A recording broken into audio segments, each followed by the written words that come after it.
Alors, est-ce que vous m'entendez bien?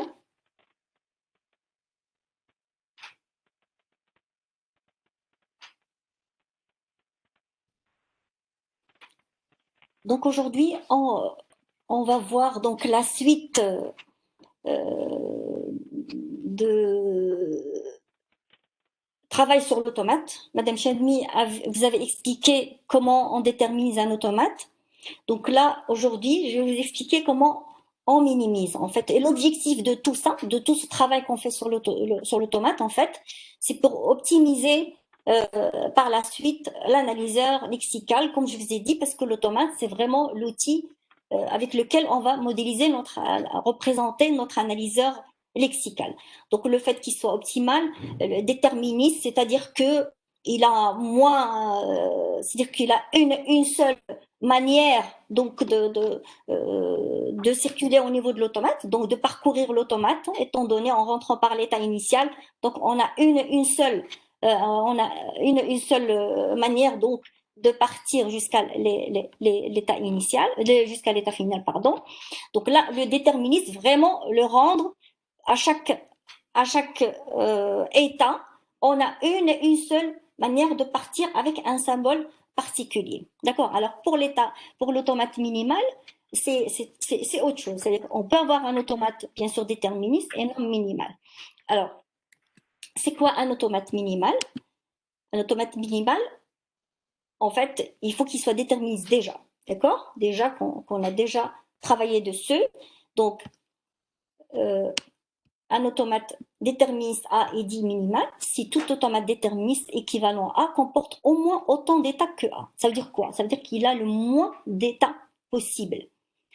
C'est-à-dire, si deux automates sont équivalents, un qui comporte 10 états et un qui comporte 4 états, ça veut dire que, bien sûr, c'est celui qui comporte 4 états.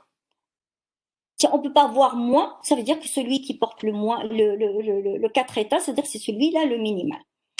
Alors, tout simplement, on dit qu'un automate a, quand on parle ça veut dire qu'il y a des états qui jouent le même rôle, il y a des états qui jouent le même rôle, et ça ne sert à rien de les garder complètement séparés. On va voir un exemple. Je vais revenir à cette histoire d'équivalence. Je vais voir juste l'exemple. Alors, regardez cet exemple. Vous voyez, là, j'ai un exemple avec 13 états. Un qui est l'état initial, un qui est, donc le 2 n'est pas final, et tous les autres états sont des états finaux, mais en fait, c'est un automate, d'accord, avec 13 états. Alors, vous imaginez qu'il y a des choses, on voit qu'il y a de la redondance, il y a des A et des B partout, vous voyez, c'est un automate qui va prendre, une fois qu'on va l'implémenter donc avec la matrice de transition, vous voyez combien on va traiter au niveau de la matrice. On a 13 fois 2, puisqu'on a deux symboles, donc ça fait 26 à traiter, alors que si on le minimise, s'il y a des états qui jouent le même rôle, il va falloir les mettre ensemble. C'est-à-dire de dire, par exemple, si je dis par hasard 4 et 7, vraiment ils jouent la même chose, et on va voir, ça veut dire quoi ils jouent le même rôle. Donc si 4 et 7, ils jouent le même rôle, pourquoi les garder séparés? On va les constituer ce qu'on appelle des classes d'équivalence. On va regrouper tous les états qui jouent le même rôle. Et on va expliquer ce que ça veut dire, ils jouent le même rôle. Tout simplement. Donc, on dit, s'ils jouent le même rôle au niveau de l'automate, ça veut dire qu'ils sont équivalents. Donc, en fait, l'objectif de minimiser un automate, c'est de regrouper tous les états équivalents entre eux. D'accord? C'est-à-dire que si ici, par exemple, j'ai 4 états qui sont équivalents, par exemple ceux-là, il va falloir les regrouper, ils jouent le même rôle, je vais avoir un seul état au lieu de 4, et ainsi de suite. Donc, on va voir justement comment constituer ces classes d'équivalence. Alors, en fait, l'automate minimal final qu'on va avoir, ça va être des classes d'équivalence, des groupements donc d'états sous forme de classes d'équivalence, tous les états qui sont équivalents entre eux, 2 à 2. C'est ça l'objectif donc de minimiser donc d'un automate minimal. Minimiser un automate, ça veut dire le rendre sous forme d'état avec des états 2 à 2 équivalents. C'est-à-dire vraiment regrouper tous les états équivalents entre eux. D'accord? Donc là, je vais revenir pour juste pour revoir un petit peu ce que je disais tout à l'heure. Donc, étant donné un automate fini déterministe, on dit que deux états sont équivalents. Voilà, là on va voir qu'est-ce que ça veut dire deux états qui jouent le même rôle. Deux états sont équivalents, hein, équivalents bien sûr pour l'automate A, sur l'automate A, si pour toute trace, quand je dis toute trace, pas forcément un homme, pas forcément un mot du langage. On dit toute trace au niveau de l'automate, c'est-à-dire toute trace X. Si je pars de P avec cette trace X, hein, si j'arrive à un état final avec Q, je dois aussi arriver à un état final. Si j'arrive à un état non final, avec Q aussi, je dois arriver à un état non final. D'accord? Donc ça veut dire que donc déjà, cette propriété, je dois absolument l'avoir. Ça ne veut pas dire que c'est la seule condition. Non. Deux états, s'ils sont équivalents, j'ai déjà cette condition. Il faut que l'état successeur de P avec la trace X, hein, soit final pour les deux, soit non final pour les deux. Donc ça, c'est clair. D'accord? Donc pour toute trace X, il faut que... Donc ici, je vais essayer si j'arrive à prendre la main sur ma tablette.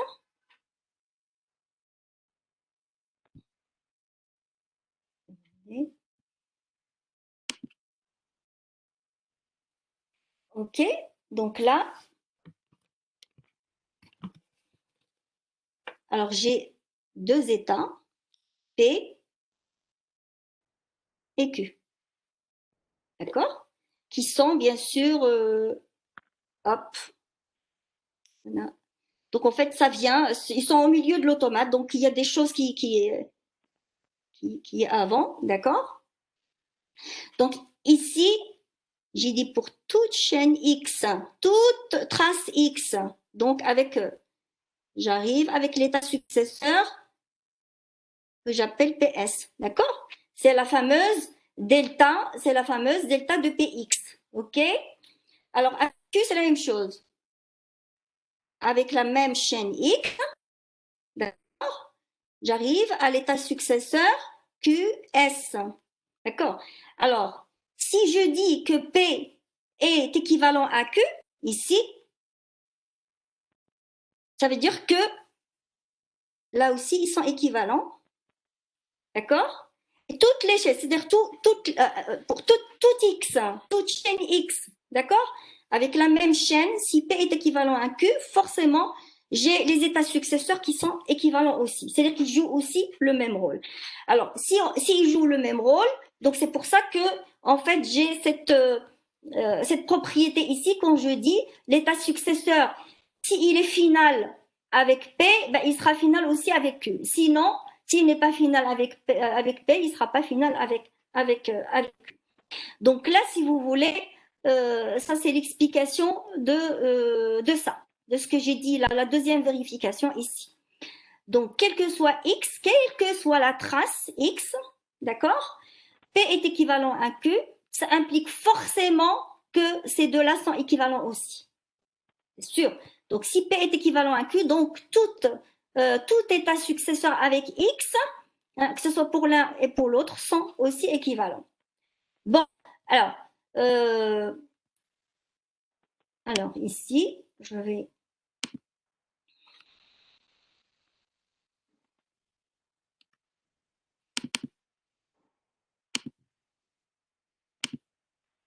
Alors, je reviens à cet exemple, d'accord? Vous voyez, donc j'ai dit qu'il y a 13 états. Alors, imaginons que je vais le faire intuitivement avec vous, sans formalisme. On va le faire ensemble avant d'aller vers vraiment tout ce qui est formalisme et définition formelle donc de tout ce qui va avec l'automate minimal. Alors, première chose que je vais faire, je vais reprendre, alors, je vais reprendre la main. Non.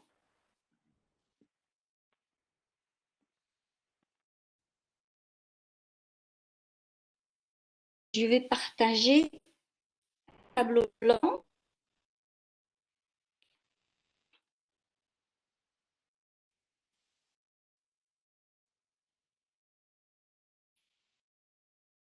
Est-ce que vous voyez? On ne voit pas le tableau blanc, je vais le refaire. On va partager un tableau blanc. Partager le contenu.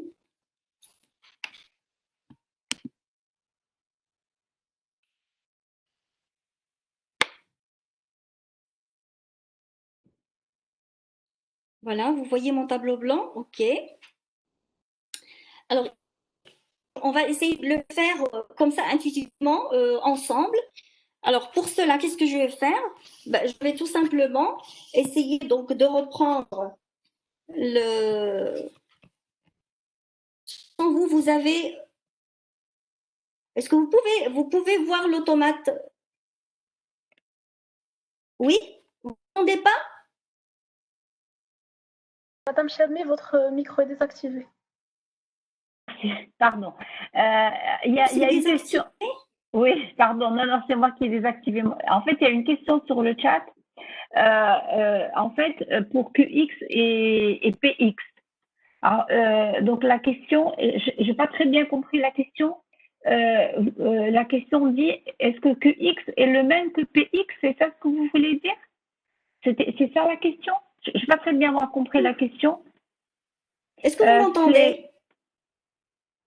Oui, on t'entend. Oui, Madame Joy, on vous entend. Ok. Alors, l'histoire de Non. Est-ce que tu peux expliquer ta question parce que moi, je n'ai pas compris. Est-ce que tu peux me dire est-ce que tu as compris la question, Madame, Wafat? je peux vois parler? QX et QX. Oui, bien sûr, tu peux parler, Noé. Vas-y.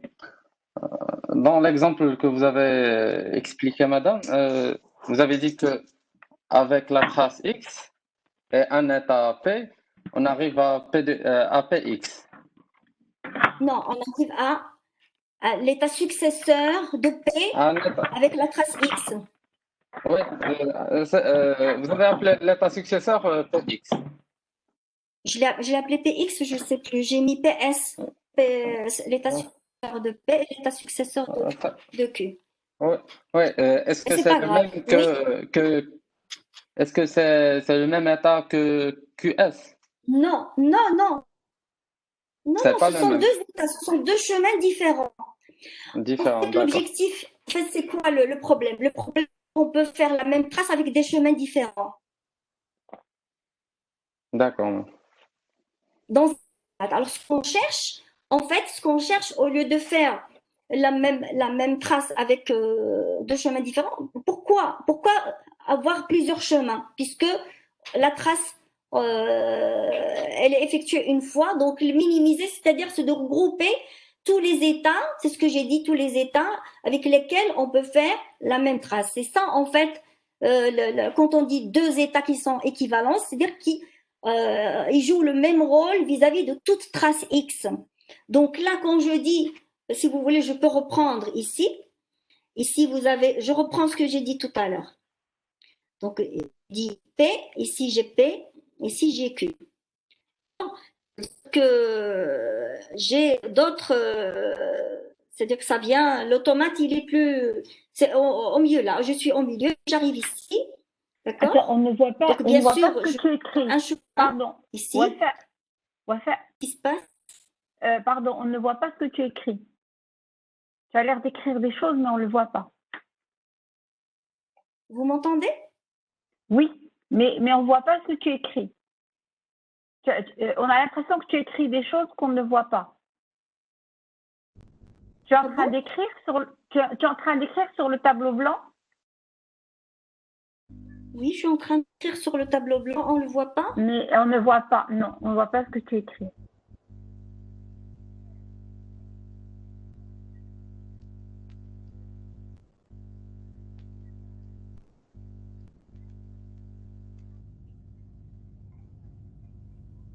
En attendant que tu règles ton... En attendant que tu En fait, règles parce que l'écran. j'ai la tablette et le.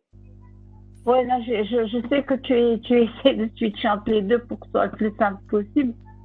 Mais juste en attendant que tu Parce que règles ça, pour ce avoir que je le voudrais tableau, rajouter, je, ce que je je voudrais vais le dire, refaire. Je vais le refaire. en attendant, non, ce que veut dire Madame Diori, c'est qu'en fait, l'équivalence signifie que je Ce que vous peux. voyez maintenant. Oui, là maintenant, oui, on voit. Ce que veut dire Madame Diori, c'est que l'équivalence signifie que vous preniez ce chemin ou que vous preniez cet autre chemin, en fait, vous arrivez exactement à la même chose. C'est-à-dire, peu importe. Alors, ce n'est pas un problème de déterminisme, parce que ça ne veut pas dire qu'on a deux chemins, et on ne sait pas si on va prendre le premier ou le deuxième. Ici, on n'a pas de déterminisme, ce n'est pas des choix, mais on a deux manières de prouver qu'un mot appartient au langage.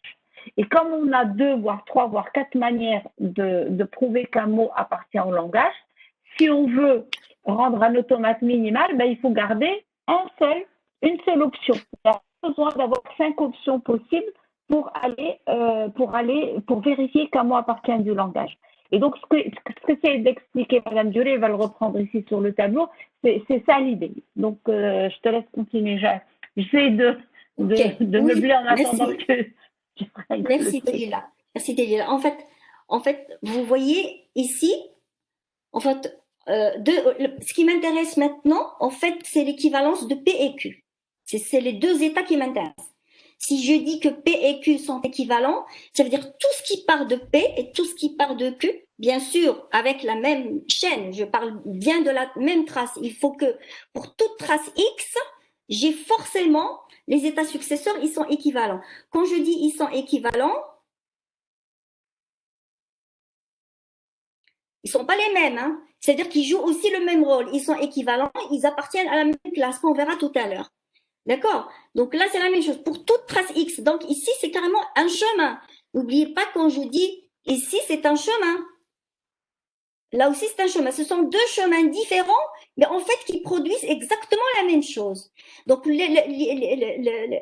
l'objectif, en fait, c'est de dire, puisque P et Q produisent exactement la même chose, je peux aller n'importe où avec la même chose qu'en partant de P ou que de partant de Q, alors pourquoi les laisser comme ça? Avoir de la redondance dans l'automate. Alors, qu'est-ce qu'on va faire? Voilà. On va les regrouper comme ça, sous forme d'une classe d'équivalence. D'accord? C'est-à-dire que P et Q vont constituer pour moi un seul état.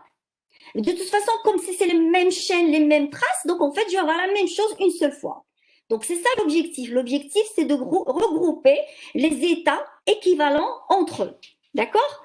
Alors, donc c'est pour ça que je voulais faire donc avec vous l'automate, le fameux automate avec 13 états. Alors, si vous permettez, là, je vais, en fait, bon, là, je ne vais pas enregistrer ça, mais je vais partager avec vous les.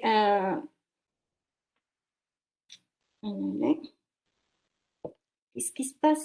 Est-ce que l'enregistrement n'est plus. Je reprends l'enregistrement. Si, l'enregistrement est toujours en cours. Oui, madame, ça enregistre toujours. Ah, il est en cours. Alors, je ne sais pas ce qui s'est passé là. Ok. Donc, je partage. Je vais partager ici. Alors, je vais partager. Est-ce que vous voyez mon tableau? Oui. Ok. Alors, ce tableau, c'est la table d'analyse correspondante à l'automate que vous avez au niveau du cours avec 13 états. Vous voyez de 0 jusqu'à 12. Vous voyez ici? Vous avez de 0 jusqu'à 12. Ça, c'est les états de l'automate, le fameux automate que vous avez, qu'on vient de voir au niveau de l'exemple. Nous avons deux symboles possibles, A et B. Donc là, j'ai noté tous les états successeurs avec A et B. OK? Donc, c'est juste une représentation de l'automate qu'on a vu sous forme de table de transition. On est d'accord? Alors, c'est quoi l'objectif de la minimisation? On commence, en fait, comment on peut savoir que deux états sont 2 à 2 équivalents? On ne peut pas le voir comme ça en vrac, surtout qu'il s'agit on est dit toute trace. On va commencer petit à petit. On va commencer, c'est-à-dire à l'état 0. C'est-à-dire que sans même partir, juste en étant sur l'état lui-même. Est-ce que je peux savoir si P et Q jouent le même rôle juste sur l'état lui-même? Oui, on peut savoir. On peut savoir comment? On peut savoir, c'est ce qu'on appelle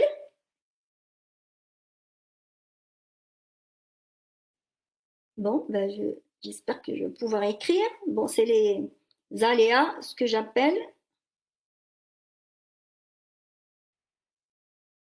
Donc, c'est ce que j'appelle l'équivalence 0.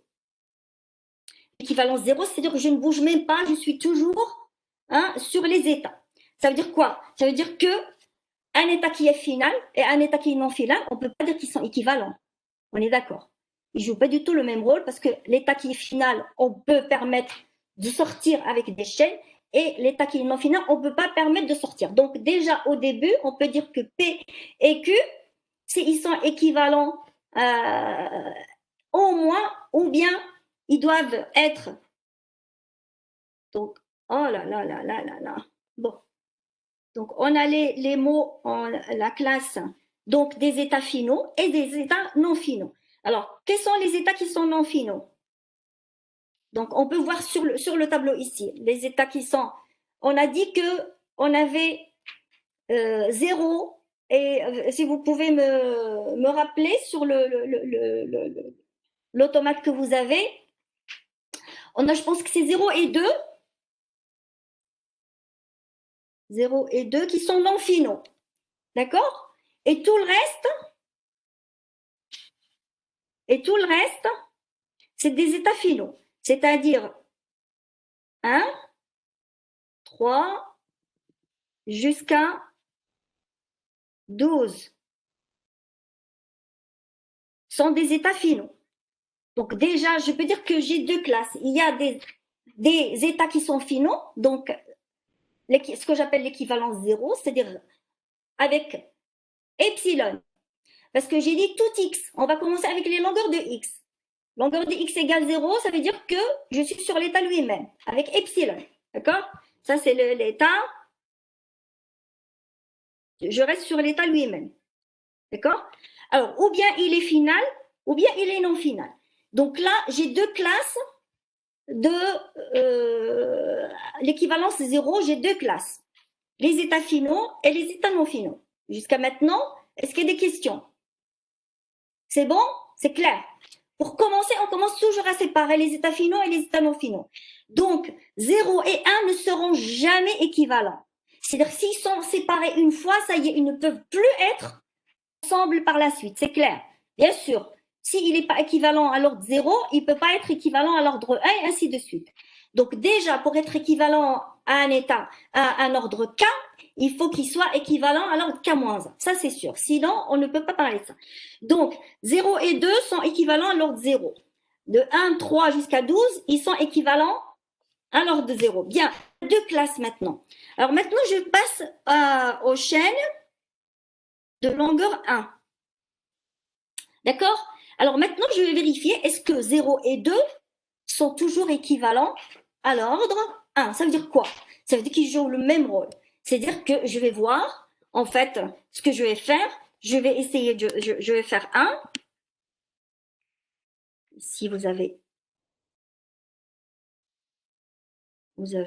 0. On va y arriver. En fait, ça ne bouge pas chez vous, c'est chez moi que ça bouge. Alors, 0, on est 0 et 2.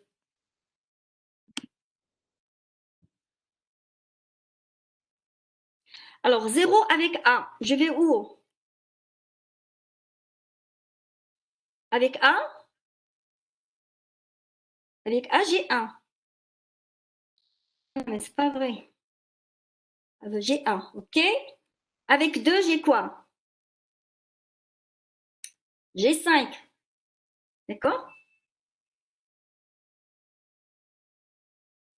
Alors déjà là, je peux vérifier. Est-ce que 1 et 5 sont équivalents?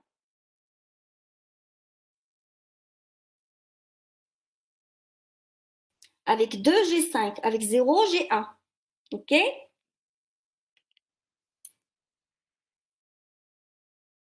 Vous me suivez là? Donc 1 et 5 sont équivalents parce qu'ils appartiennent à la même classe. OK, donc là, c'est bon pour la chaîne A. J'ai combien de chaînes à vérifier? De longueur 1. J'ai A et B. OK? Donc je vais le vérifier avec B aussi. Avec 0, je vais à B, c'est 2. Et avec 2, je vais où? Je vais à 1. Est-ce que 1 et 2 sont équivalents? 2, il est là. Et 1, il est là. Donc, on voit que les états successeurs de P et Q, qui est 0 et 2, ne sont pas équivalents. Bon. Ne sont pas équivalents. OK? Donc, déjà là, ça veut dire quoi? Donc, ici, c'est B. Hein? Donc, le 2, on dit le 2, il va vers le 1. Bien. Donc, le 2 et le 1 ne sont pas équivalents. Donc, je peux dire que 0 et 2 ne sont plus équivalents. L'équivalence 1, ils vont s'éclater. Ils n'appartiennent plus à la même classe. Donc, on a vérifié en fait que 0 et 2, ils sont équivalents à l'ordre de 0, mais ils ne sont pas équivalents à 1. Donc, ils sont séparés. Alors maintenant, pour les autres, je vais vérifier aussi. Je vais vérifier 1 avec 3. Alors, on va le vérifier directement sur la table, si vous permettez. D'accord? Donc, j'ai 1 avec 3. Alors, 1 avec 3, j'ai 3 pour le A, c'est bon. J'ai le 4 et le 6. 4 et le 6, c'est bon. Donc, 1 avec 3 est toujours équivalent. Je cherche donc 1 avec 4. 1 avec 4. Donc là, il faut commencer quand je dis, je laisse 1. Le 3, il est toujours avec le 1. Je continue. Le 5, le 4. Le 4, j'ai 7. Donc 7 et 3, ils sont toujours dans le même, d'accord? Et j'ai le 1. Le 1 et le 4. Est-ce que le 1 et le 4? Oui, le 1 et le 4 est toujours. Donc, je rajoute le 4. Et ainsi de suite. Alors, le 5. Le 5, j'ai le 8 pour le A. D'accord? Le 8 et le 3 sont équivalents. OK? Le 8 et le 3, vous voyez bien qu'ils appartiennent à la même classe. Le 8 et le 3, ils sont équivalents. Le 2 et le 4. Le 2, il est là. Et le 4, il est là. Donc, vous voyez que le 2 et le 4 ne sont pas équivalents. Donc, le 5, il va sortir. Le 5 va sortir. Donc, je vais le mettre ici en attendant de voir est-ce qu'il y a quelque chose qui va aller avec ou pas. D'accord? Donc, je continue avec le 6. Le 6, j'ai le 9 avec le 3 et le 11. Donc, c'est toujours équivalent. Le 7, j'ai le 8 et le 11. Oui, c'est toujours équivalent. Le 8, j'ai 7 et le 8. Oui, c'est toujours dans la même classe. Le 9, j'ai 9 et 6. Vous me suivez? C'est bon? C'est toujours dans la même classe. Le 10, j'ai de 3. D'accord? J'ai le 10. Oui, c'est toujours dans la même... Oui? Vous m'entendez pas?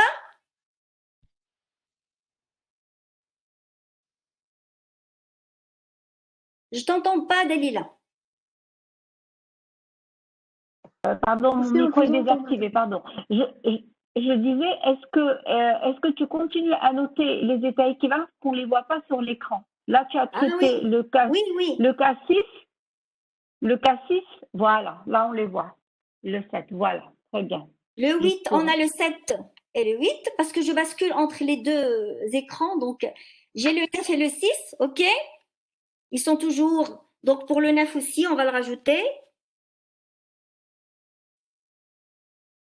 Alors après, j'ai le 10. Le 10, j'ai le 3 et le 10. Oui, c'est le même.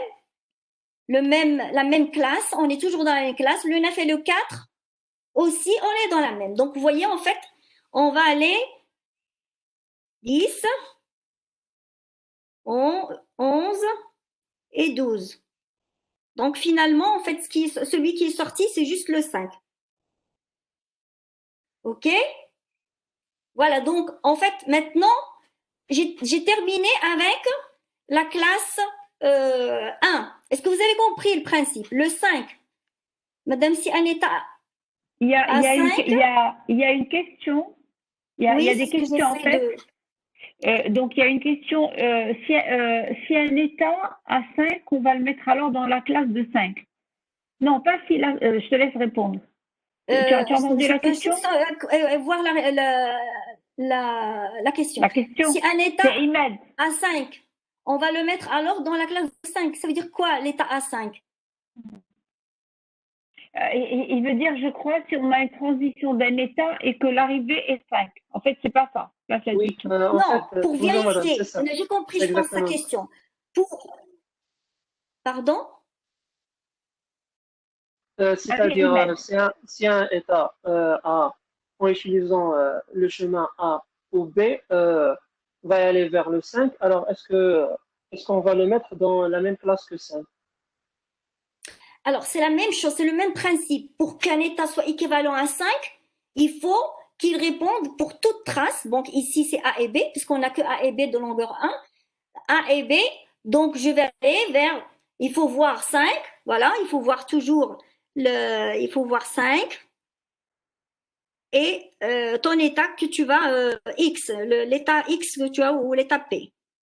Il faut qu'il vérifie la même chose. C'est la même chose qu'on a vu ici. Tout ce qu'on a vu ici, c'est exactement la même chose. Il faut voir avec A et avec P s'ils sont équivalents pour A et s'ils sont équivalents pour B, bah, ça veut dire que je peux le mettre avec 5. Il faut qu'il Merci madame. soit. D'accord? Oui. C'est pas une seule. Il faut que ça soit pour tout X. Donc, si on n'a que 2, A et B, et Dieu merci, quand on avance, à chaque fois, on a A et B. OK? Donc, Oui, Attends, merci je pense madame. que. Wafa, attends. Oui, Imad, tu voulais dire quelque chose. vas-y. Imad, vas-y. Non, j'ai dit que merci. Ah, J'ai Tu bien as compris. compris? Ok, Merci. donc, vous parfait, très voyez bien. que là, l'équivalence 1, je me retrouve finalement avec 4 classes. Vous voyez? Alors maintenant, ma base, c'est 4 classes. Si je veux Alors, vérifier s'ils sont équivalents, ça va être sur ces 4 classes maintenant. Maintenant, je vais passer à. attends, juste, pardon. Oui, alors maintenant, il y a Hind qui pose une question.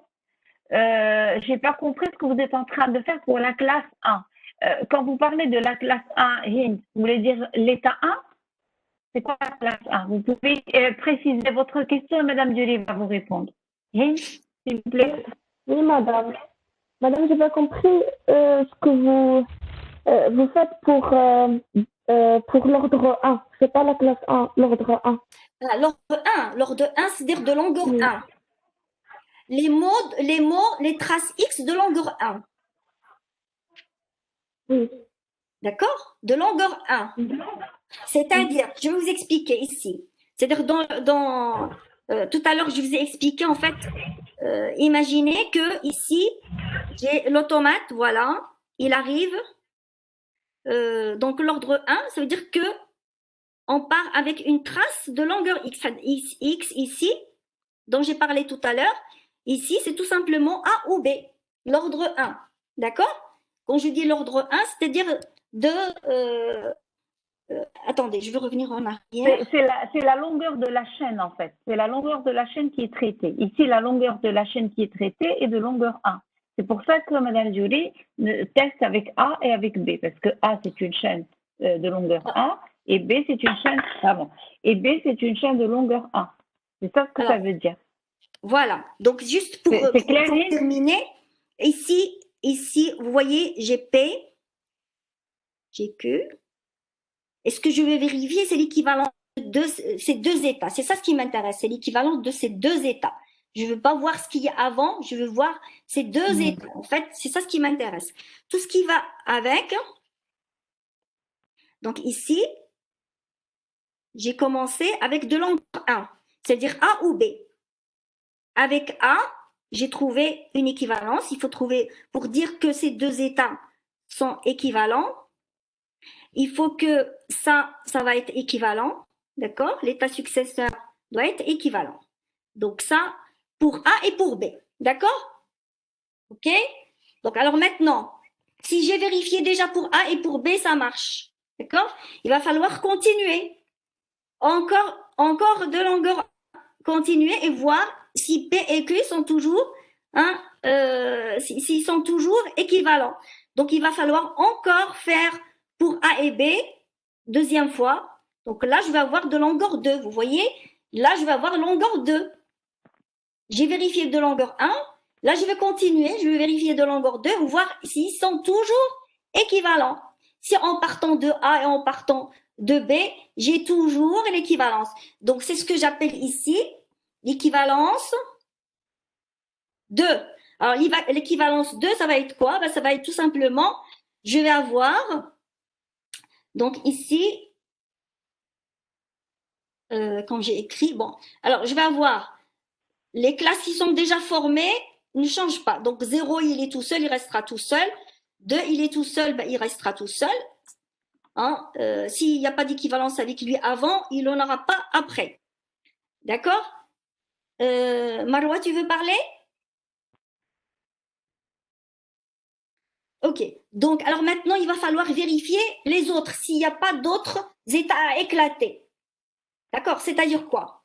C'est-à-dire, on avance encore à chaque fois qu'on passe d'une équivalence K à une équivalence K plus 1, en fait, qu'est-ce qu'on fait? On avance de longueur 1. À chaque fois, en partant d'une équivalence à une autre, en fait, on ajoute encore une longueur. À chaque fois, on ajoute une longueur. Donc ici, en fait, qu'est-ce qu'il faut faire? On est de 1 à 12, en omettant bien sûr 2. Donc là, ici, 2 est sorti. Donc là, je vais sortir 2 et je vais sortir 5. D'accord? Le 1 est déjà sorti. Donc, ce qui me reste ici, c'est 1, 3, 4 et le reste. Ben, on va les vérifier. On va vérifier rapidement sur la table. D'accord? Vous avez on va vérifier toujours. Est-ce que on va avoir. En fait, c'est quoi qui va sortir? Allez, un bonus pour ceux qui lui disent. Quels sont les états qui peuvent sortir? C'est ceux qui ont des états successeurs, appartiennent.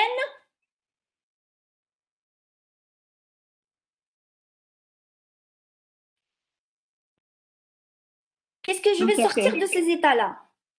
0, 2 ou 5. Vraiment super. Exactement. Les états successeurs qui appartiennent à la classe 0 ou à la classe 2 ou à la classe 5, effectivement, ils vont pouvoir s'éclater et sortir aussi parce qu'ils ne font plus ils sont plus de la même classe. OK? Très bien. Vous avez compris ça? Donc ici, je vais chercher cette histoire de 0, 2 et 5. Alors ici, bien sûr, je ne vais pas voir ici. Celui-là est déjà sorti.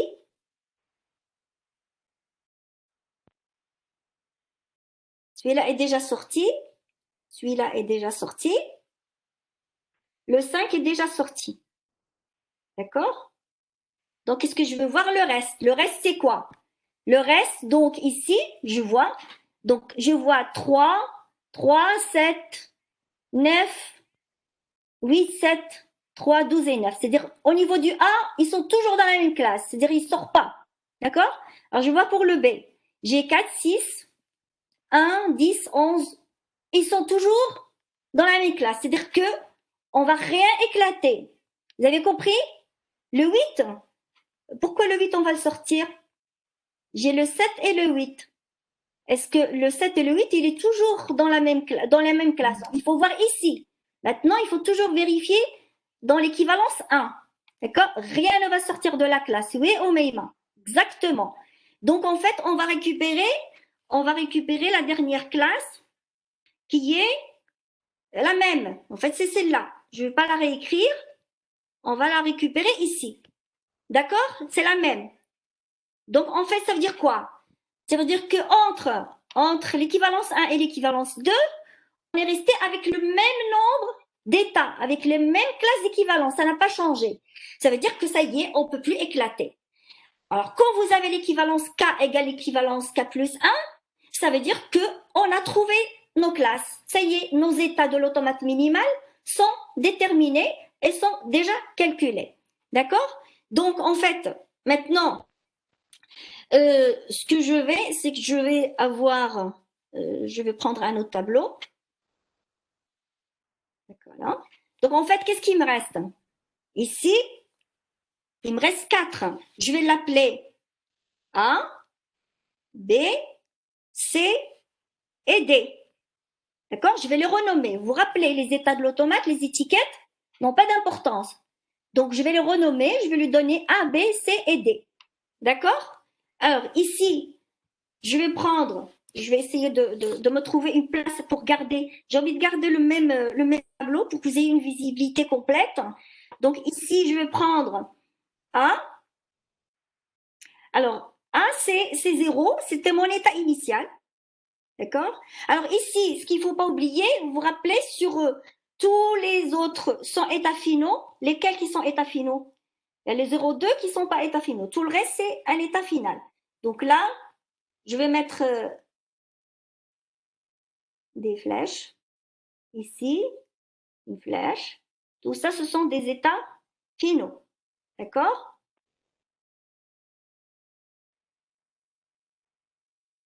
Ici, c'est un état final.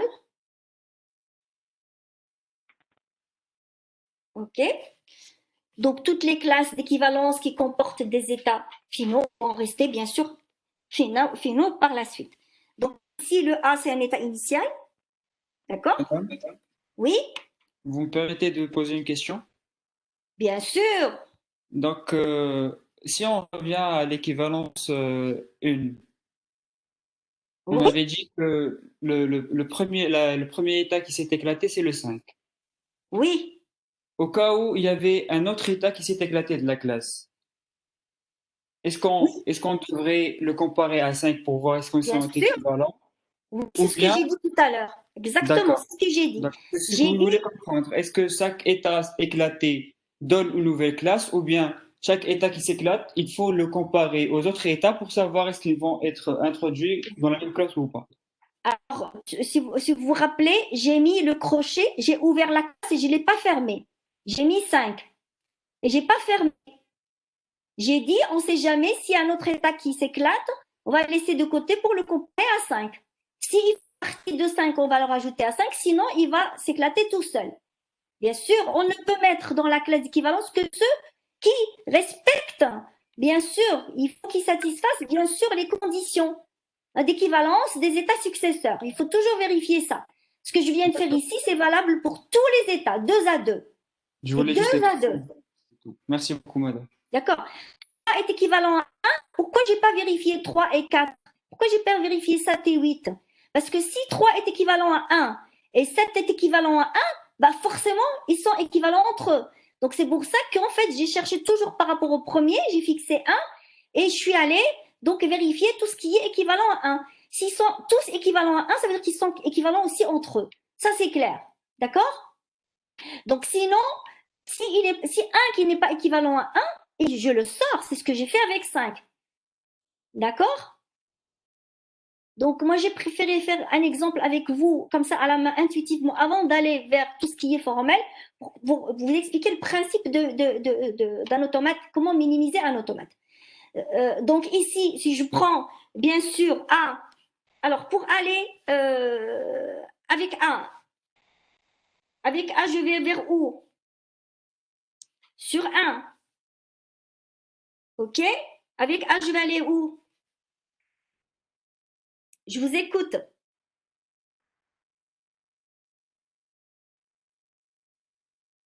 En partant de la classe A, c'est-à-dire l'état 0. Avec A, je vais dans la classe d'équivalence de 1, la classe d'équivalence D. Très bien. Donc, avec A, je pars petit a dans la classe d'équivalence D. D'accord? OK? Alors, avec A, Je pars avec B, je pars dans la classe d'équivalence.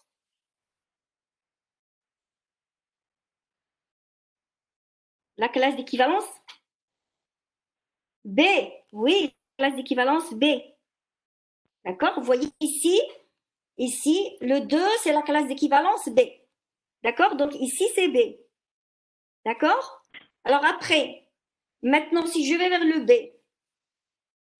B, c'est quoi? C'est le 2. Le 2, il va vers le 5, avec A. C'est quoi le 5? La classe d'équivalence est toute seule. Donc là, je vais mettre un 5. J'ai pas beaucoup de place, donc je fais avec. Ici, j'ai le 5. D'accord? Donc là, je vais avec le A. Alors maintenant, vers le B. Avec B, je vais dans le 1. Le 1, c'est quoi? C'est D. Très bien. Donc ici, je vais avec B. OK? Alors maintenant, si je prends le C. La classe, c'est qui est 5. 5, je vais vers le 8. Le 8, c'est quoi? D, très bien. Donc, je fais ici avec le A vers le D. Vous voyez mon trébuchet? Parce que j'ai pas voulu changer de page pour garder le même tableau. Alors, vous me suivez? Dites-moi si vous voyez quand même malgré mon... Alors, OK, donc vers le D. Maintenant, j'ai fini... non, j'ai pas encore fini avec le 5, avec le C. Le C avec le B, je vais où? Avec le B, voilà, le C5, je vais vers le 2. Le 2, c'est quoi? C'est le B. Donc, je reviens ici. Je reviens avec le B. OK? Voilà. Qu'est-ce qu'il me reste? Il me reste le D. Dalila, tu veux dire quelque chose? Non, juste en fait, on voit quasiment plus rien, mais c'est pas grave. C'est vrai? C'est le process. Tu vas le montrer dans un slide. Tu vas montrer le résultat dans un autre slide. Moi, quand j'agrandis ça s'agrandit pas chez vous. Donc en fait, c'est un problème de. Non, mais de toute façon, c'est le process qui est important. Donc juste continue. Alors Je pense que vous allez voir le résultat avec final. le A, j'ai fini avec le B, j'ai fini avec le C. Maintenant, il me reste le D. Le D, DAD et D. Très bien. Ben, vous voyez, ils suivent. Malgré mon trébuchet, là, ils suivent. Excellent. Excellent. Donc, j'ai A et j'ai B. D'accord? Donc, j'ai fini de minimiser. Alors, vous allez le voir en propre. Il est là. Donc, je vais arrêter le partage de mon tableau et je vais partager mon écran.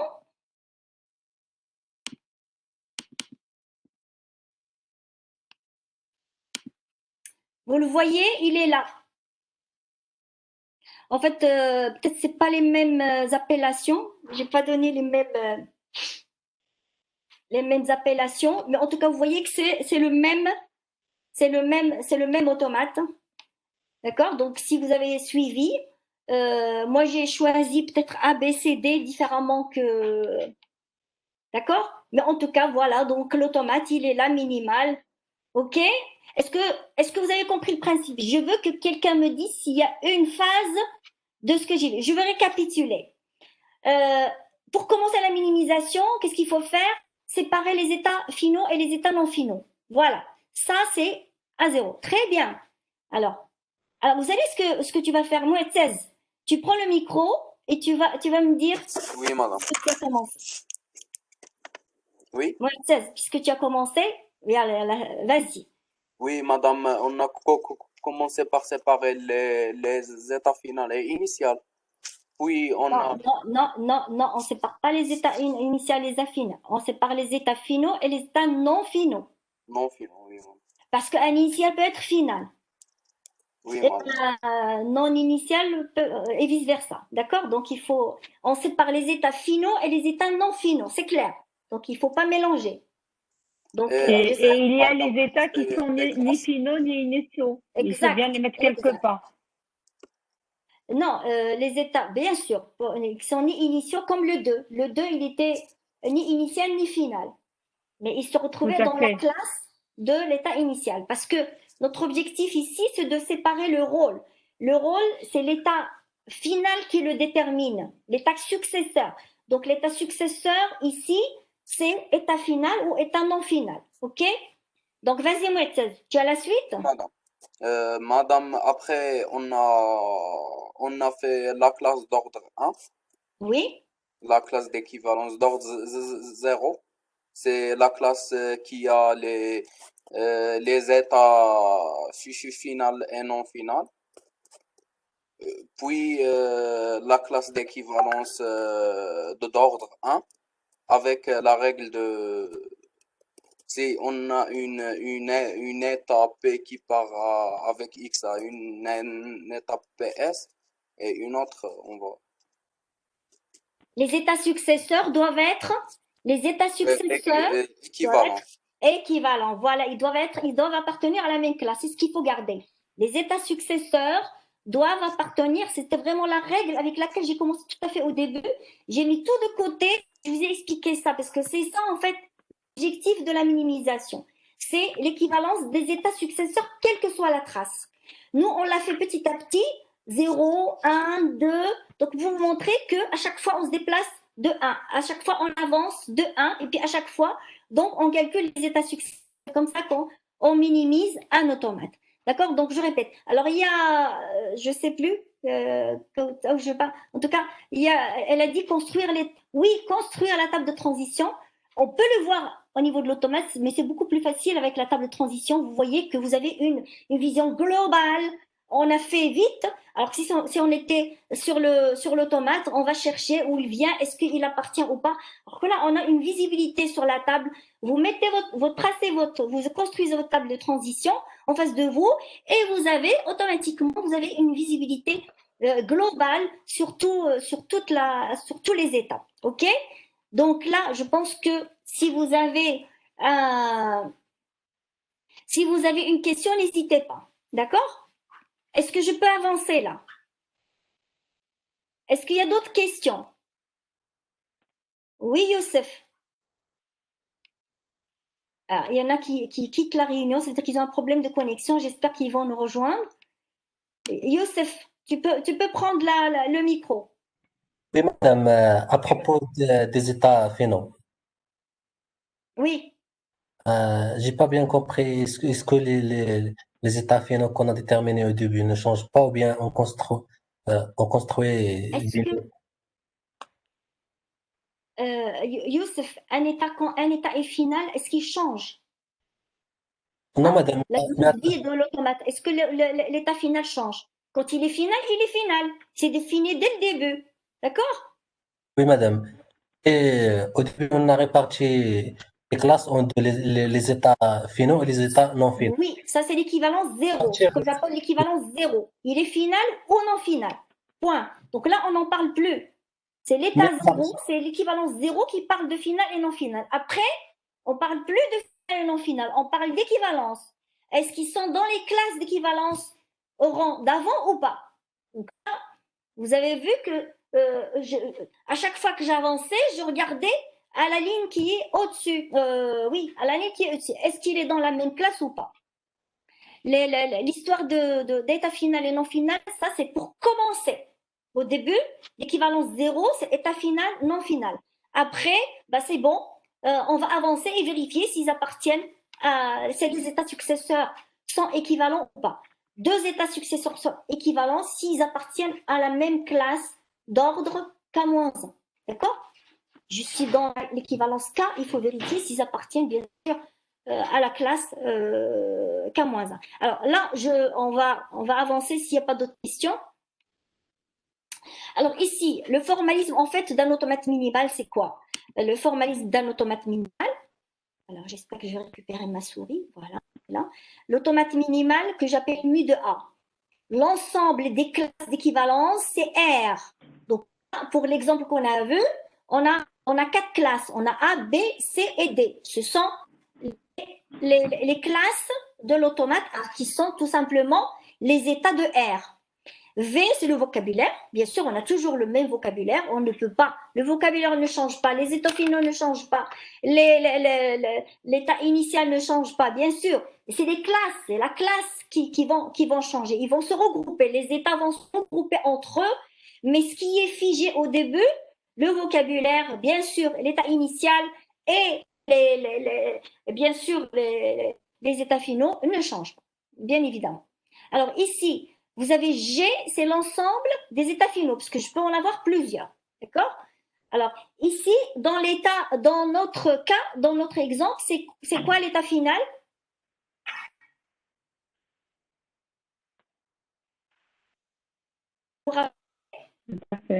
Voilà. Ce sont les classes qui ont à l'intérieur, d'accord, un état final de l'automate, qui est une intersection des états finaux de départ.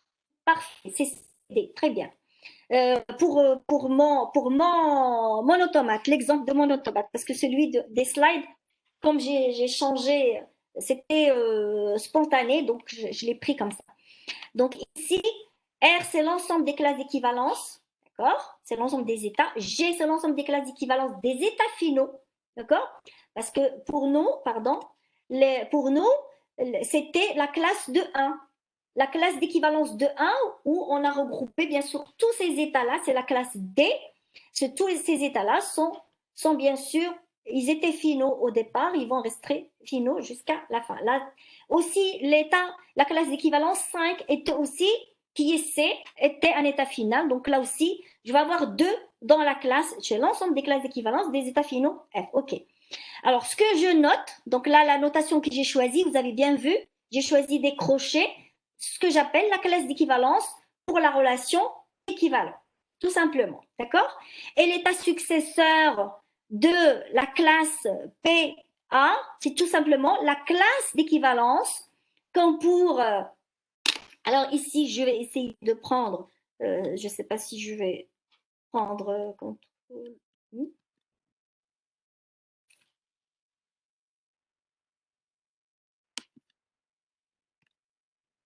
je veux annoter ici.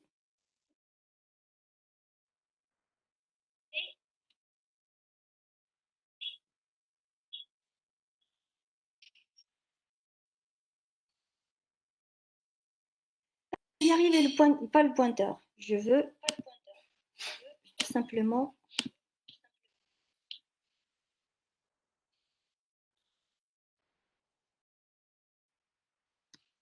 Alors là, les aléas, le pointeur.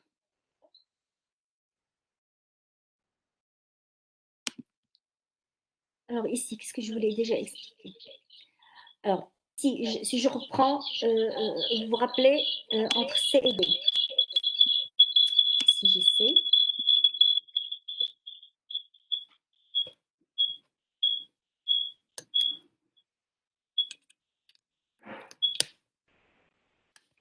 J'essaie.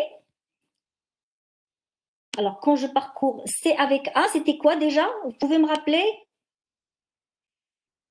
chers élèves?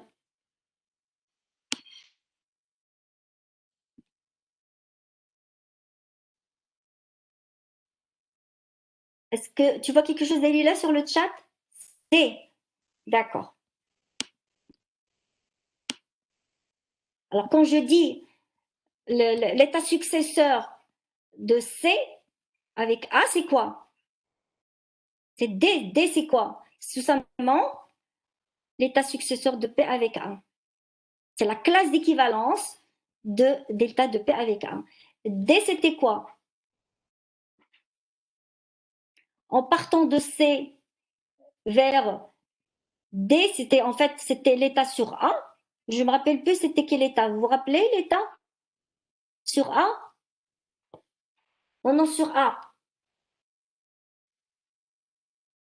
C'est la classe d'équivalence de, par exemple, ici, si je prends 0, delta de la classe de 0 avec A. C, c'était quoi déjà? La classe d'équivalence de... Bah, attendez, je vais retrouver. c'était peut-être 5, il me semble, mais je suis pas sûre. C, c'est 5, oui. Donc ici, par exemple, si je prends l'état successeur de la classe de 5A, c'est tout simplement la classe d'équivalence de l'état successeur de 5 avec A. D'accord? Donc en fait, on retrouve tout simplement la transition dans notre math minimal. On travaille avec des classes d'équivalence. L'état successeur de C, c'est tout simplement la classe d'équivalence de 1 ou de 2 ou de 8. De 8, je pense, de 8. Bien. Alors, ici, et tout ça, c'est pour quel que soit A, pour qu'il soit P. D'accord? Donc, si A est un automate déterministe minimal, alors A est initialement connecté et ces deux états sont deux addons non équivalents. Ça veut dire quoi non équivalent? Ça veut dire une fois qu'on a éclaté, on a 4, hein? Ils sont non équivalents. C ne peut pas être équivalent à D. Et ainsi de suite. C'est-à-dire que je peux pas c'est-à-dire qu'il n'y a pas des états de C et des états de D qui sont équivalents. Ils sont deux à deux non équivalents. On ne peut pas du tout, il n'y a aucune équivalence entre les 4 états qu'on a construits. Ils sont vraiment, c'est les 4 états qu'on a pu éclater. Ils ne peuvent pas. Si C était équivalent à D, on aurait eu quoi? Ben, notre automate ici ne sera pas minimal. C'est-à-dire qu'on avait encore à éclater. D'accord? On ne serait pas arrêté à l'ordre 2. On serait allé jusqu'à l'ordre 3 et l'ordre 4. Mais du moment on s'est arrêté, on n'a plus pu éclater, ça veut dire que c'est bon, il n'y a pas d'équivalence. Ils sont deux à deux non équivalents. On ne peut plus trouver d'équivalence. Donc, c'est pour ça qu'on parle de l'unicité de l'automate. Du moment qu'on ne peut plus éclater avec 4 états, donc en fait, l'automate minimal trouvé, il est unique. Il n'y en a pas deux. S'il y en avait un deuxième, bah, il serait équivalent, il serait tout simplement le même. Alors,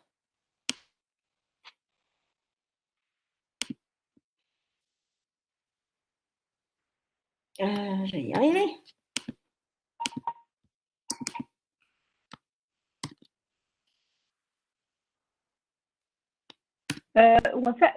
Pardon, il y a une question. Il y a une question ici. Tu la vois, alors c'est Ayoub. En fait, il pose la question, pourquoi est-ce qu'il est nécessaire de commencer par la formation des classes des états finaux et des états non finaux? Parce que à l'ordre 0, voilà. Tu veux intervenir? Non, vas-y. Non, vas-y, juste, j'essaie de te reposer un alors, petit peu, mais l'état 0. Ouais.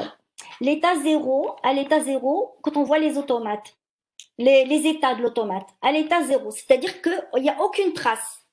C'est ce que j'ai expliqué tout à fait au début, quand j'ai dit à l'état 0, en fait, on voit les états, on les voit en solo, si on puisse dire en solo, c'est-à-dire que en fait, on reste sur soi-même. Alors, par exemple, avec epsilon, on arrive toujours là. Donc, à l'état 0, c'est comme si on mettait epsilon sur l'état lui-même. D'accord? Alors, si je peux sortir avec P, d'accord? Et avec Q, donc là, je ne fais, je fais aucune trace, c'est epsilon, c'est-à-dire qu'à l'état 0. Mais comme par défaut, on est sur et là, il est pas final. Est-ce qu'on peut dire que P et Q sont équivalents? Ben non. Là, je peux sortir avec epsilon et là, je ne peux pas sortir. Donc, en fait, on est obligé de les séparer dès le début. Les finaux et non finaux. D'accord? Donc, c'est deux classes complètement. Ils ne peuvent pas être équivalents, P et Q, parce qu'ils ne jouent pas le même rôle. Avec P, je peux sortir. D'accord? Et avec Q, je ne peux pas sortir. OK? Alors, je ne sais pas qui a posé la question. C'est bon, c'est Ayoub. Donc, première chose, à l'état 0, c'est séparer les états finaux et les états non finaux. C'est clair. Donc, ou bien vous le comprenez maintenant comme je l'ai expliqué, si vous n'arrivez pas encore à le saisir, bah, vous vous dites, c'est simple, deux rôles sont différents. Un état final et un état non final, c'est deux rôles différents. Et ben oui, je peux sortir. Avec l'un, je peux sortir avec une chaîne et l'autre, je ne peux pas. Donc, forcément, ils ne jouent pas le même rôle. Donc, avec une chaîne X, je ne veux pas avoir la même chose. Donc, je dis que final et non final, hop, on les sépare en deux. Donc ça, il faut toujours commencer par ça. Alors, si vous... donc ici, je vais aller vers le pointeur automatique. Et j'avance. S'il y a d'autres questions, ok, Hind, ok. Alors ici, la construction, bien sûr, il faut pas avoir des états inaccessibles qui servent à rien. Donc il faut enlever les états inaccessibles et obtenir vraiment l'automate vraiment comme celui sur lequel on a travaillé. Tous les états sont utiles, d'accord? On travaille avec des états utiles, hein, qui sont accessibles et coaccessibles. Okay? Donc les états inaccessibles, on les traite pas. Ok? Alors, on calcule la congruence, c'est ce qu'on a vu. Pour calculer la congruence, on va la calculer petit à petit, 0, 1, 2, etc. Ce qu'on va voir, donc pour B, etc. Donc, je rappelle, ça c'est un rappel qu'on a fait déjà. Donc, si l'état successeur est un état final pour P, il est aussi pour Q. Sinon, il est ni pour P, ni pour Q. Donc, si il est pour un état final, c'est G. Hein, G, c'est l'ensemble des états finaux. Donc, c'est l'état successeur de P avec X est un état final. Forcément, hein, l'état successeur de Q avec X, il est aussi final. Donc, ça, c'est pour tout X, c'est clair. Donc, c'est pour ça qu'on commence dès le début à séparer les deux. OK? Donc, alors, la construction, c'est exactement ce qu'on a vu ensemble avec l'exemple. Pour construire l'automate minimal. Oui? Je crois qu'il y a un décalage entre tes slides et ce que tu nous expliques. C'est vrai? On ne voit que la ligne soit A égale.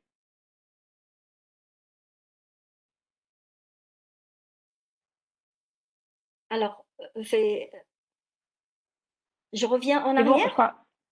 À mon avis, oui. Oui. Je ne sais pas si pour les élèves c'est la même chose, mais en tout cas pour moi, je ne voyais pas. Pour l'équivalence, on a vu pour l'état final. Si. D'accord? Avec P et Q, on doit avoir ou bien l'état successeur. Ça, c'est ce que j'ai dit depuis le début. Donc, c'est juste un rappel. Donc, avec l'état successeur, oui. C'est bon, continue. Oui. Ok. Donc, avec l'état successeur, bien sûr, que ce soit pour B et pour Q, si c'est final, c'est final pour les deux. Si c'est non final, c'est non final pour les deux. Donc ça, j'ai expliqué depuis le début et c'est très important et c'est la base de toute la construction de l'automate minimal. Ok? Alors pour construire l'automate minimal, c'est ce qu'on a adopté. Là, on va vers le formalisme. On va essayer de le voir d'une manière formelle, puisque quand même, vous êtes des ingénieurs, vous êtes aussi des maths. Donc il faut quand même comprendre aussi comment on formalise, si vous voulez, cette construction. Alors, supposons que c'est ça, en fait, l'automate qu'on cherche. Ça, c'est l'état initial, Q0. C'est la classe d'équivalence de Q0. Parce que si 0 est l'état initial de l'automate 1, Q0 est l'état initial de l'automate 1, la classe d'équivalence de Q0 qui va être l'état initial de l'automate minimal. Bien sûr, tous les états qui lui sont équivalents, à Q0, vont constituer l'état initial de l'automate minimal. Bien. H, c'est la même chose. H, c'est l'ensemble des états finaux. Bien sûr, toutes les classes qui ont une intersection avec les états finaux du départ vont être des états finaux. OK? Donc, S, bien sûr, c'est l'ensemble des classes d'équivalence. Et V, c'est le vocabulaire. Θ, ça va être la fonction de transition qu'on va calculer au fur et à mesure. D'accord? Donc, voilà. Donc, ça, j'explique tout simplement les différents... Wafa. Oui, juste, Wafa, s'il te plaît, oui. on te demande juste de réduire le débit. Juste de parler moins vite. Oui, juste là, mais en fait, c'est la pression du temps. Il est 45 et Madame Diolé essaie de boucler avant la fin. Donc, de toute façon, je boucle pas, c'est juste, j'ai donné le principe de la minimisation. Voilà. Et là, je précise en fait qu'est-ce qu'on a utilisé au niveau de cet exemple. D'accord? D'une manière formelle. Est-ce que vous m'entendez? Oui, oui. D'accord. Alors, Oui, juste continue, hein, juste continue.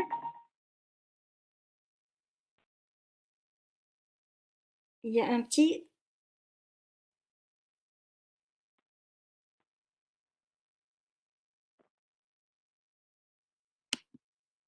Ok. Alors, parce que j'ai un petit souci, on me dit qu'il y a un Tu dois problème. C'est vrai, il y a un démarrer. problème de connexion? Euh, Est-ce qu'il y a un problème? Vous m'entendez? oui, oui, tu reçois des messages en privé, nous on ne le voit pas ça. D'accord, ok. Bien. Donc, pour construire l'automate minimal, donc voilà les caractéristiques, en fait, les éléments de l'automate, tout simplement un ensemble de classes d'équivalence, d'accord? Un ensemble de classes d'états finaux, d'accord? De G, donc ensemble des états, des classes des états de G. Donc ici, il faut rajouter finaux. H, c'est l'ensemble des états finaux ici, d'accord? Donc après, bien sûr, vous avez